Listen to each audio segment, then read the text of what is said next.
हाय, मी आहे सोनगाव सोनेश्वर मंदिरमध्ये. तर आज एक ड्रोन शॉट घेतो इथे. माझं बऱ्याच दिवसांपासून प्लॅनिंग होतं पण झालं नाही आहे. So just see the shot. Pune जिल्ह्यातील बारामती तालुक्यातील शांत निसर्गरम्य सोनगाव गावात वसलेलं आहे प्राचीन सोनेश्वर मंदिर. नीरा आणि करहा नदीच्या संगमावर उभं असलेलं हे मंदिर यादवकालीन कालातील स्थापत्यकलेचं अद्भुत उदाहरण आहे. 1965 साली डेक्कन कॉलेज पुणे येथील पुरातत्व तज्ज्ञांनी इथे उत्खनन केलं आणि सापडले हजारो वर्षांपूर्वीचे अवशेष.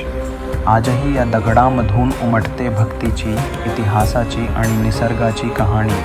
सोनेश्वर मंदिर, सोनगाव, जिथे प्रत्येक श्वासात आहे इतिहासाची ओल. हर हर महादेव.